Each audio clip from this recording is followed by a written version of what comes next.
So I'm only holding these up so the thumbnail, when I go to pick the video, I'll know what it is. Um, and it is about young Earth creationism, right? So I think I wound up not speaking about this, even though I mentioned, I led up to it about 3 times in that video. Basil the Great and um, and Clement of Alexandria and his Stromata, in the Stromata, actually, the work that nobody disputes, was written by St. Clement of Alexandria, says, imagine if people were so stupid they took this literally, and actually mentions people taking um, Genesis 1 as literal scientific fact, and he's using it as if he's using it to show as something absurd. It was so absurd to Clement of Alexandria that he used it for an example because in his mind nobody could possibly believe that, because it was known that day meant epoch. In that day, in the day that King David ruled, that means epic. That means in that time. In the day of horses and carriages, that's not a day, that's a span of time.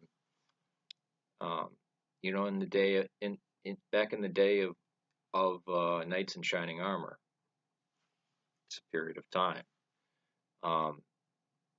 And this becomes brutally clear, even in the Greek and in the Hebrew. But it's just as brutally clear in the English. That's why it's a shock. But he used that as nobody would ever take this as literal. And then again, we have a few hundred years later, Basil of Caesarea, who gets the name Basil the Great. Again, throwing down creationism, using it as a hyper ridiculous example of what some of these idiots were doing, taking things literally, or taking what was plain and literal, basically, and then saying no, it's a mystical teaching. That I don't think I conveyed well in the last in the video about young Earth creationism, right? But yeah, it wasn't.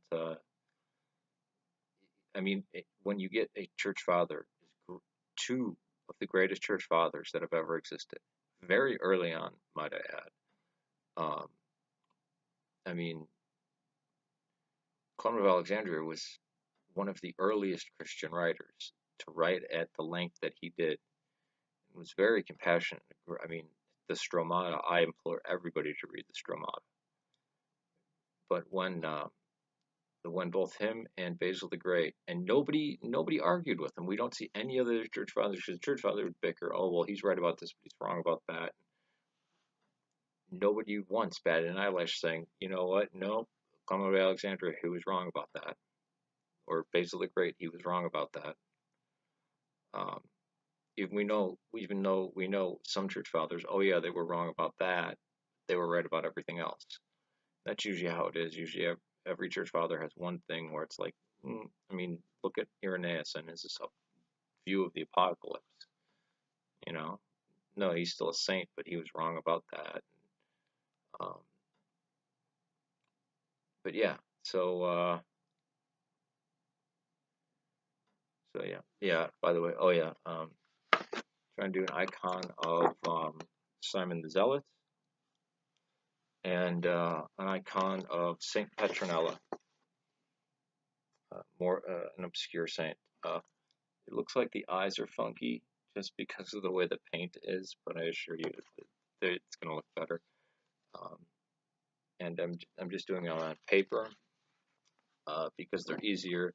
Because when I'm the type of wood that I was using to do like Judas Maccabeus on, it's so heavy because it was basically a plank of 1 inch by 10 inch or ½ inch by 10 inch that I had sawed into 12 pieces, and it was like maple or ash or something. So it's so heavy. All right, peace to you.